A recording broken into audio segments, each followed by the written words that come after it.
प्रिय मित्रों, अभिभावकों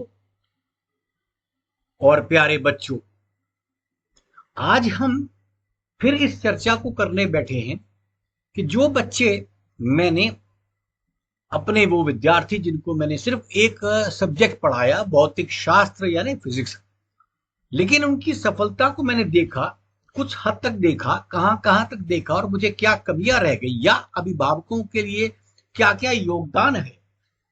तो उस पर मैंने पिछली बार एक वीडियो दिया था। कुछ लोगों का प्रश्न उस पर था कि इसके साथ और क्या क्या देखा जाए। तो मैं अब आपके सामने दूसरा वीडियो प्रस्तुत कर रहा हूं, जो आपको ये समझने में मदद करेगा कि एक बच्चा जो बचपन से तब शून्य उम्र से लेकर के और 16 15 16 17 साल की उम्र तक जेई का पेपर या मेडिकल का पेपर या उसके बाद एनडीए का पेपर या कोई भी पेपर देकर कहीं पर सफलता प्राप्त करता है, तो उसके दिमाग में, उसकी सोच में, उसकी विचारों में क्या क्या अंतर रहता है। मतलब जो बच्चे मैंने सफलता के ऊंचे पायदानों पर चढ़ते देखे, उनमें ऐसी क्या खास बातें थी। दरअसल मैंने आपको बताया कि मेरा अपना बच्चा जब छोटा था और मैं पढ़ाता था, तो मेरे मन में हमेशा एक विचार रहता था, अगर किसी बच्चे के अंक अच्छे आते थे, हालांकि तब मैं मानता था अंक अच्छे आने बहुत बड़ी बात है, हालांकि अब मैं ये मानता हूं कि उसके अतिरिक्त भी और चीजें हैं, परंतु उस समय मेरा विचार सिर्फ अंक अच्छे लाने तक सीमित था। तो मैं देखता था किस बच्चे के अंक अच्छे आते हैं, उसमें क्या क्या खास बातें हैं, यहां तक कि वो क्या सोचता है, उसके पिताजी क्या करते हैं, वगैरह वगैरह, उसका विचार कहाँ में, सब चीज में घुस जाता था, झांकता रहता था। तो मैंने जो पाया आज की तारीख तक, उसका आपके सामने विश्लेषण दे रहा हूं। सबसे पहली बात हमारे लिए होती है कभी भी ऐसे कार्यक्रम को सोचने के लिए कि विद्यार्थी का विचार क्या है। अब विद्यार्थी का स्वयं का विचार बहुत महत्वपूर्ण होता है। उसको अपने मन में यह विचार करना होता है, मैंने क्या करना है, क्यों करना है, कैसे करना है, फिर उसके आसपास का परिवेश तैयार आता है। तो विद्यार्थी की सोच में सबसे पहला प्रश्न बच्चे के साथ आता है कि मुझे करना क्या है। एक समय था, आज से 25 साल पहले, 50 साल पहले, वही हम शिक्षा के लिए जाते थे, जो पढ़ने जाता था कह दिया स्कूल में तुम्हें ज्ञान मिलेगा, स्कूल में जाकर पढ़ो। अध्यापक जी ने जो कह दिया या अध्यापिका ने जो कह दिया, हमने चुपचाप उसको मान लिया और एक सब्जेक्ट को हम पढ़ते रहे। यह हमारा एक तरीका हुआ करता था। लेकिन आज का बच्चा बड़े तर्क से अपनी बात को रखता है, समझकर अपनी बात को रखता है। कई बार अभिभावकों का ये दुर्भाग्य होता है कि वो उसके तर्क को उत्तर नहीं दे पाते हैं, और जब उत्तर नहीं दे पाते हैं तो कहते हैं चुप रहो, तुम मेरी बात मान लो। ऐसे विद्यार्थी को आप आगे, वो बच्चा सही ढंग से आपकी बात समझेगा नहीं। लेकिन विद्यार्थी का विचार अपना बहुत महत्वपूर्ण होता है, तो उसको क्या करना है और दूसरी बात क्यों करना है। मेरे ख्याल से why to be done, what is to be done is okay, is a good question. What he wants to do could be engineer, could be doctor, could be NDA, could be any line, agriculturist, जो भी वो बनना चाहता है, तो क्या करना है, ये उसके सामने एक रास्ता हो सकता है। लेकिन उससे पहले उसको आपने ये समझाना है या उसको खुद अपने आप में तलाशना है, मुझे क्यों करना है। पुराने समय पे हमारे घर वालों ने बोल दिया बेटा तुमको इंजीनियरिंग करनी है, हमने सोचा अच्छा करनी है तो चलो दे देते हैं, जेई भी सेलेक्ट हो गए, चले गए आगे।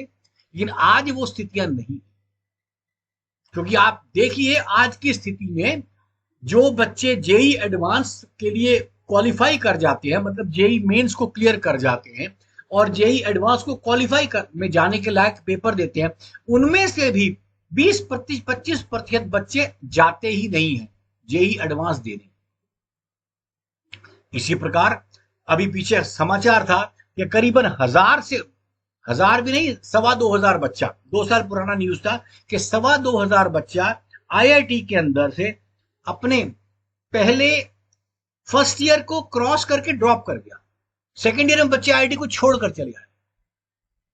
उसके पीछे कुछ कारण थे, उनकी ब्रांच नहीं थी, जो कुछ भी XYZ कारण हो, लेकिन आप सोचिए एक बात, बच्चे की जिंदगी का एक साल उसने पहले जेई में घुसने के लिए उसने मेहनत करी, फिर जेई एडवांस को क्वालिफाई करने के लिए मेहनत करी, उसके बाद वो एक साल आईआईटी में रहा और उसके बाद उसने निर्णय लिया कि मुझे इस आईआईटी में नहीं रहना है। आप कल्पना कर सकते हैं बच्चे के 3 साल से अधिक, 3 तो मिनिमम बता रहा हूं मैं, लगभग 5 साल की मेहनत का कुछ तो ऐसा हुआ होगा कि बच्चे ने सोचा कि मुझे आईआईटी में नहीं रहना है। तो कहीं ना कहीं उसकी सोच पहले, इसका मतलब जो उसने सपने बुने थे आईआईटी के वो उसके पूरे नहीं हुए, जो भी सपने उसने बुने थे। तो या तो उसके सपने गलत थे, धरातल पर उतरने वाले नहीं थे, उसने गलत सोचा था। उसमें भी हमारी माता पिता की गलती है, अभिभावक और शिक्षकों की गलती है कि आप उसको सिखा नहीं पाए। और यदि उसकी एस्टिमेशन अपने बारे में गलत थी तो भी कहीं ना कहीं हम दोषी हैं कि हम उसको एस्टिमेट नहीं करा पाए। तो क्या करना है, उसके दिमाग में ये बात क्लियर होनी चाहिए। फिर क्यों करना है, वाई आई वॉन्ट, मैं इंजीनियर क्यों बनना चाहता हूं, मैं डॉक्टर क्यों बनना चाहता हूं। देखिए कुछ समय पहले, 25 साल पहले एक स्थिति थी कि आप इंजीनियर बन जाओ, उसके बाद आप इज्जत की रोटी कमा लोगे। समझिए, ये एक डॉक्टर बन जाओगे, इज्जत की रोटी कमा लोगे। ये लाइनें या ये शब्द, आप चार्टर्ड अकाउंटेंट बन जाओ आप अच्छे कमा लोगे, ये लाइनें अब महत्वपूर्ण नहीं रह गई, क्योंकि इसमें दो चीजें आ गई। हर बच्चा जिसके घर में धन का ठीक ठाक धन है, वो सिर्फ धन के लिए पैसा नहीं कमाना चाहता, क्योंकि उसने धन को देख लिया है। वह बच्चा जिसके घर में धन की परेशानी है, आप देखेंगे बहुत से केस आते हैं, गांव में किसान का बच्चा है, कोई ठेला लगाता उसका बच्चा, वो आईआईटी में चला गया, इत्यादि इत्यादि। तो उन्होंने अपने घर में गरीबी देखी है, तो उनके दिमाग में, उनकी मानसिकता में एक बात बड़ी स्पष्ट है कि मैं अपनी माँ बाप को धन से सुखी करना चाहता हूं, क्योंकि उनके पास धन नहीं है। लेकिन जो मध्यम वर्गीय है, जिसने अपने बच्चे के लिए जी तोड़ मेहनत करी और इतना पैसा उसको कमा दिया कि बच्चे ने घर में, उसके पास मोबाइल भी है, लैपटॉप भी है, गाड़ी में घूमता है, अच्छा घर है। अब उस बच्चे को प्रेरणा देने के लिए माँ बाप कई बार ये कहते हैं, अरे हमने तो कमा दिया, तुम भी कमाने के लिए कुछ करो। वो कहता मैं कमा चुका हूं, मतलब मेरे पास इतना है। तो उसको ये प्रेरणा उसकी काम नहीं करेगी कि तुम इसके लिए करो क्योंकि तुमने कमाना है। वो कमाने के लिए पैसा एक पर्टिकुलर लेना, ये कुछ लोगों का चॉइस तो हो सकता है, लेकिन बहुतों का वो चॉइस नहीं, क्योंकि वो पैसे को देख चुके हैं। और फिर एक आईआईटी करने के बाद आदमी कितना कमाता है, वो आज सब आराम से खोल सकते हैं, किसी भी जगह पर जाकर चेक कर सकते हैं कि इस इंजीनियरिंग के बाद कितना पैसा मिलता है। एक खबर अखबार में छप जाएगी, आईआईटी में निकलने वाले को 1 करोड़ का पैकेज, लेकिन क्या सबको 1 करोड़ का पैकेज मिलता है? हमारा बच्चा इतना समझदार है, वो जानता है क्या एक्चुअल पैकेज मिलता है, तो वो सब जानता है, नेट पे सब स्टडी कर लेगा। तो उसको ये समझाना कि ये पढ़कर तुम्हारा भला हो जाएगा, आपका कहना उसके लिए उतना महत्वपूर्ण अब नहीं रहा। क्यों करना है इसके लिए उसको सोचना है। हाँ, मुझे इंजीनियरिंग में इंटरेस्ट है, मुझे मेडिकल में इंटरेस्ट है, मुझे फार्मासिस्ट बनना है, मुझे एग्रीकल्चरिस्ट बनना है, मुझे क्या बनना है जिस काम में मुझे खुशी है। बच्चा ये समझेगा। 25 साल पहले ये बात थी कि इससे तुम्हें पैसा मिलेगा, आज बच्चा पैसे के लिए नहीं करना चाहता, अपने पैशन के लिए करना चाहता है। वक्त बदल गया है और ये अपने आप में अच्छा कदम है, ये बुरा कदम नहीं है। हाँ, अभिभावकों को लगता है कि हमारा बच्चा ये समझ नहीं रहा, लेकिन इसमें कोई बुराई नहीं है, बल्कि अच्छी बात है। आज के बच्चे अपनी धरातल पर सोचना सीख रहे हैं, तर्क से बात करते हैं। अब उसके बाद अगला प्रश्न उसके पास आना चाहिए, कैसे करना है। तो क्या करना है, क्यों करना है, कैसे करना है, ये 3 चीजें बच्चे के दिमाग में बड़ा क्लियर हो जाना चाहिए। और इन तीनों चीजों को दिमाग में, बच्चे की बुद्धि में क्लियर हो जाने के लिए ही अभिभावकों का सबसे पहला कदम है कि बच्चा इन 3 चीजों में बिल्कुल कैटेगोरिकली, जिसे आप कह सकते हैं क्रिस्टल क्लियर हो। जो बच्चा अभी तक हाँ मैं इकोनॉमिक्स कर लूंगा, मैं शायद इंजीनियरिंग भी कर सकता हूं, मैं कंप्यूटर भी कर सकता हूं, वो बच्चा आगे जीवन में वो क्या करता है, कितनी सफलता है उसको आर्थिक मिलती है, वो एक अलग बात है। मैं मात्र आर्थिक सफलताओं की बात नहीं कर रहा, क्योंकि आज का बच्चा ये देख चुका है कि आईआईटी में जाने के बाद भी लोग सुसाइड कर जाते हैं। कोई डिस्ट्रिक्ट मजिस्ट्रेट आईएएस करने के बाद सुसाइड कर जाता है। तो आज का बच्चा सब देख रहा है, पहले ये सब घटनाएं नहीं होती थी। तो बच्चा हमारा सब देखता है। और इस जो इंटरनेट की दुनिया है, इसने बच्चे की जिंदगी बहुत छोटी कर दी, दुनिया बहुत छोटी कर दी।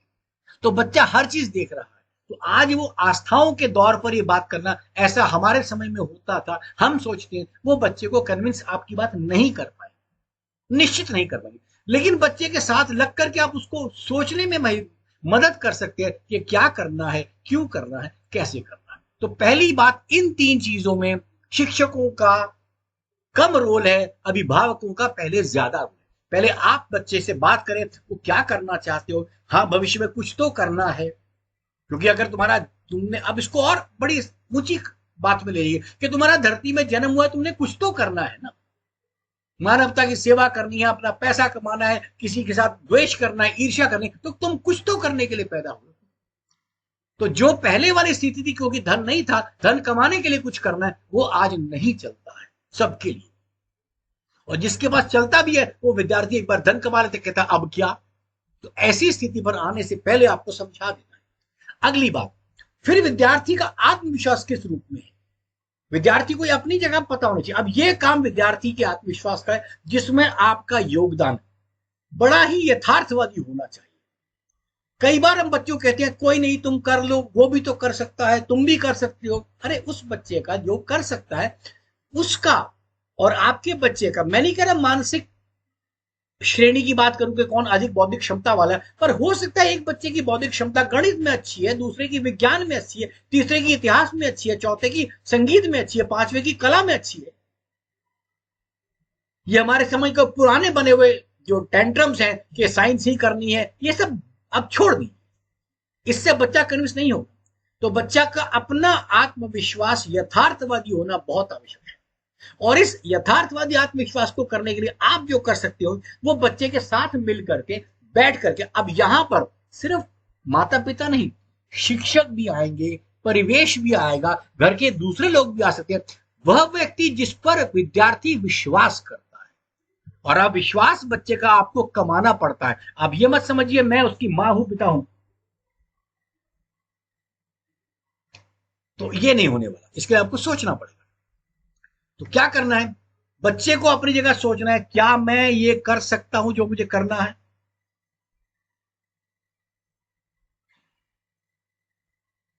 ये उसकी सोच है, क्या मैं कर सकता हूं। दूसरी बात, इस काम में मुझे चुनौतियां क्या क्या आएंगी, ये 2 चीजें आप बच्चे के साथ अच्छी तरह डिस्कस हो। जो भी विद्यार्थी अपने, आज जो विद्यार्थी आगे बढ़ पाए, अच्छा आप इसके अलावा अपने आप में सोचिए, जितने हम में से लोग, अभिभावक, शिक्षक जो भी हैं, थोड़े मैच्योर किसको कह सकते हैं, 40 की उम्र को क्रॉस कर चुके हैं, हमने जीवन में क्या किया, क्यों करना, कैसे करना, ये वाली चीजें हमारे लिए महत्वपूर्ण नहीं थी, हमने सीधा कर ली। लेकिन मैं क्या आज कर सकता हूं, क्या मुझे चुनौतियां मिलेगी, इस पर हमारा विचार पहले भी था और आज भी था, ये हमारा चलता रहता है। तो इस बात को आप ध्यान रखें, इस चीज के साथ ही आपने सारा काम करना है। तो ये बच्चे के अंदर आप पैदा कर सकते हैं विद्यार्थी का आत्मविश्वास, जो कि बड़ा ही महत्वपूर्ण है। तो विद्यार्थी का स्वयं का विचार, उसका लक्ष्य क्या है, लक्ष्य निर्धारण करने में आप उसकी मदद कर सकते हैं, लेकिन लक्ष्य निर्धारण वो स्वतः करे, आप उसके आसपास का रास्ता बता दें, वो खुद सोचे मुझे ये करना है। क्योंकि जो बच्चा आपके कहने पर कर रहा होगा, वो जीवन में आगे उस चीज में अगर वो संतुष्ट नहीं हुआ तो बड़ी परेशानी आपके लिए हो जाएगी और बच्चा स्वयं भी कुंठित रह जाएगा। कृपया उसे कुंठित मत कीजिए। क्या कर सकता हूं, क्या नहीं कर सकता हूं, इसमें आत्मविश्वास बच्चे का होना चाहिए। हमारा कहना कोई नहीं बेटा तुम कर लोगे, कोशिश तो करो, इसका कोई फायदा नहीं। क्योंकि 3 बार आप, बच्चे का आत्मविश्वास कब जागेगा, जब वो देखेगा जो वो करना चाहता है वो कर पा रहा है। यदि नहीं कर पा रहा, उसका आत्मविश्वास जग ही नहीं सकता। आप कुछ भी कर लीजिए, आपके सामने बच्चा कुछ नहीं बोलेगा, लेकिन आपके रोज कहने से वो नुकसान उसको आ जाएगा। वो मन में मान लेगा मेरे माँ बाप मुझे रोज कहते हैं, मुझे ये नहीं करना। इससे बचिए। क्या चुनौतियां मिलेंगी, इस पर आप उसका चर्चा कर सकते हैं, वो भी आपके साथ बात कर सकता है कि मेरे को पापा लगता है।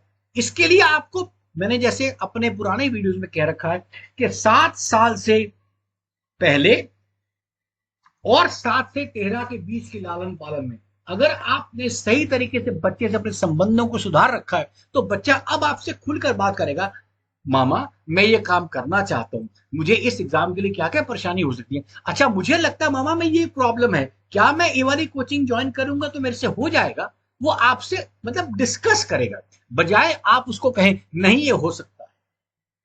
बच्चा आपसे पूछे क्या ये मेरे से हो सकता है, तब आप उसको कन्विंस करें, हाँ बेटा ये हो सकता है, लेकिन ये कन्विंसिंग भी पूरी यथार्थवादी होनी चाहिए।